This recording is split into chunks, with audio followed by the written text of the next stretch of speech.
प्यारे विद्यार्थियों, मैं डॉक्टर सीताराम कुमावत आपको एमए फाइनल का छठा पेपर कृषि भूगोल में कृषि भूगोल के उद्देश्यों के बारे में बताऊंगा।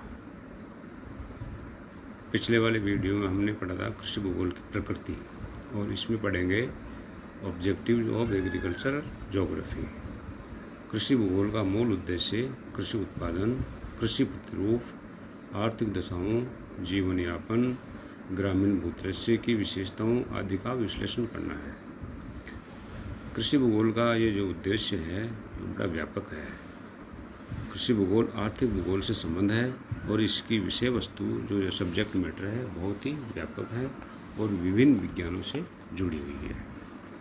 कृषि में भौतिक प्रतिक्रियाएं, सांस्कृतिक प्रतिक्रियाएं और सामाजिक विज्ञान और प्राकृतिक विज्ञानों से संबंधों का अध्ययन किया जाता है। कृषि भूगोल में भौतिक प्रक्रियाओं में उच्चावच, वनस्पति, मिट्टियाँ, मौसम और जलवायु और मिट्टियों में उर्वरता, खाद और कीटनाशक का अध्ययन किया जाता है। इसके अलावा सांस्कृतिक प्रतिक्रियाओं में कृषि उत्पादन का विपणन, आर्थिक क्रियाएं, प्रशासनिक नीतियाँ, परिवहन संबंधी विशेषताएं, जनसंख्या, कृषि पर आधारित उद्योग, मानवीय संगठन और परिवहन संबंधी विशेषताओं का अध्ययन किया जाता है। कृषि भूगोल में प्राकृतिक विज्ञान के रूप में भूआकृति विज्ञान, जलवायु विज्ञान, मृदा विज्ञान, रसायन विज्ञान, वनस्पति विज्ञान और जलवायु विज्ञान का अध्ययन किया जाता है तथा मौसम विज्ञान का भी अध्ययन किया जाता है। इसी प्रकार सामाजिक विज्ञान के रूप में जनांकीकी शास्त्र, परिवहन भूगोल, विपणन भूगोल, औद्योगिक भूगोल, अर्थशास्त्र, समाजशास्त्र, राजनीति शास्त्र का अध्ययन किया जाता है।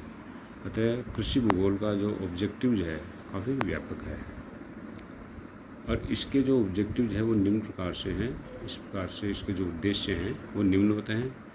फसलों, मवेशी और कृषि से जुड़े अन्य क्रियाकलापों, जो अभी मैंने आपको बताया, कि स्थानपरक वितरण का आकलन करना। जैसे पंजाब और हरियाणा का जो फसल साहचर्य है, आपसी अंतर संबंध, और राजस्थान और बिहार जैसा नहीं पाया जाता है। ऐसे विभेदों के कारणों की खोज करना और उनकी व्यवस्थित रूप से व्याख्या प्रस्तुत करना कृषि भूगोलविदों के प्राथमिक उद्देश्यों में से एक है। तो इस टेबल के द्वारा भी मैंने आपको बताया है कृषि भूगोल का विषय क्षेत्र काफ़ी व्यापक है, जिसमें मानवीय और पर्यावरणीय जो तथ्य हैं वो सारे इसमें आ गए हैं। जिसमें आपकी भौतिक कारकों में मिट्टी, स्थिति, आकार, आकृति, स्थल रूप, जलवायु और ये सब को मैंने एक टेबल के द्वारा आपको दिखा रखा है। दूसरा है स्थान स्थान पर कृषि क्रियाकलापों के जमाव को सुनिश्चित करना। कुछ फसलें कृषि क्षेत्र में अधिक घनत्व में तो कुछ फसलें अन्य क्षेत्रों में कम घनत्व में उत्पन्न देखी जाती हैं। उनको कारणों में बैठना, उनकी जांच और आकलन करना कृषि भूगोलविदों का उद्देश्य होता है। तीसरा जो उनका उद्देश्य है फसल साहचर्य, यानी फसल उत्पादन और फसल मवेशी संयोजन भिन्न भिन्न स्थानों और काल में परिवर्तित पाए जाते हैं। हरित क्रांति आने से पूर्व पंजाब में जैसा सस्य साहचर्य पाया जाता था वह हरित क्रांति के पश्चात परिवर्तित हो गया है। कुछ समय बाद किसान नवीन फसल साहचर्य अपनाएंगे। वे सदैव इस प्रयत्न में संलग्न पाए जाते हैं कि कृषि नवाचारों को अपनाकर उनसे इस तरह का लाभ अर्जित किया जाए। काल और समय समय पर घटित फसल के स्वरूपों के परिवर्तन कृषि भूगोलविदों के लिए अध्ययन और खोज का विषय बन गए हैं।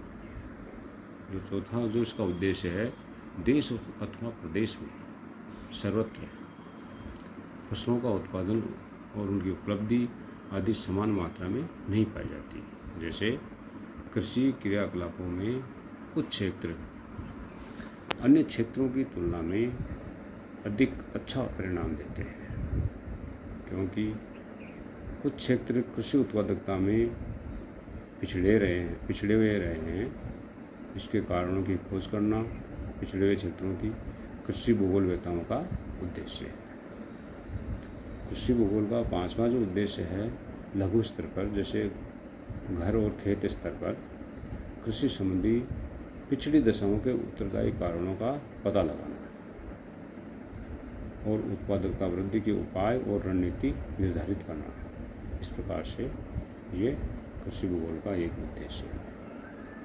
कृषि भूगोल का अगला उद्देश्य है, भूगोलविदों का उद्देश्य प्रदेश में ऐसे छोटे किसान जो आर्थिक दृष्टि से कमजोर हैं, जिन्हें बिलो पॉवर्टी लाइन से ऊंचा उठाने की रीति नीति सुझाना है, यानी गरीबी रेखा से ऊंचा उठाने की रीति नीति को सुझाना है। अगला उद्देश्य है कृषि व्यापार में आने वाली बाधाओं, रुकावटों को दूर करने संबंधी सुझाव। विकसित और विकासशील देशों के कुछ स्थानों में, देखो कृषि में विकसित और विकासशील देशों में कृषि में अंतर पाया जाता है।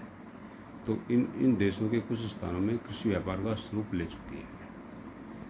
कई जगह कृषि व्यापार के रूप में की जाती है, कई जगह केवल जीविका निर्वाहन के लिए की जाती है। व्यापार बनी कृषि उद्योग समझी जाती है। जो व्यापार के रूप में जो कृषि की जाती है वो उद्योग के रूप में समझी जाती है। और किसान का उद्देश्य अधिक उत्पादन द्वारा कृषि आय में निरंतर बढ़ोतरी करते रहना है।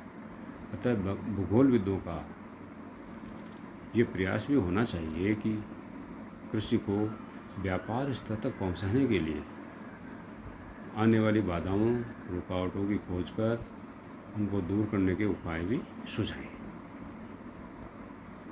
भूगोल में कृषि भूगोल का स्थान, कृषि भूगोल का स्थान क्या है? देखिए,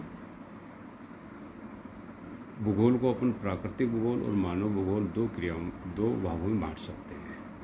प्राकृतिक भूगोल में भू-आकृति विज्ञान, जलवायु विज्ञान, समुद्री विज्ञान और जैविक विज्ञान, और मानव भूगोल में मानव क्रियाकलापों का अध्ययन किया जाता है, जिसमें सामाजिक भूगोल, आर्थिक भूगोल, जिसमें आती है आपकी मानवीय क्रियाओं का भूगोल, और राजनीतिक भूगोल। इन सब में इंटर रिलेशनशिप पाया जाता है इन सभी में। अब मानव की जो आर्थिक क्रियाएं हैं उनको भी 4 कैटेगरी में बांट सकते हैं। प्राथमिक क्रिया जिसमें कृषि भूगोल आती है, द्वितीय क्रिया जिसमें औद्योगिक भूगोल आती है, और तृतीय क्रिया जिसके अंतर्गत व्यापार और यातायात भूगोल आता है, और चतुर्थ क्रिया जो होती है उसमें प्रशासनिक भूगोल आता है। इस प्रकार से कृषि भूगोल का जो उद्देश्य है वो बड़ा व्यापक है, जो अपन ने इस वीडियो के द्वारा समझने की कोशिश की। और ये आपका वीडियो पूरा हुआ है, और अगले वीडियो में अपन पढ़ेंगे कृषि भूगोल में कृषि को प्रभावित करने वाले कारक। धन्यवाद।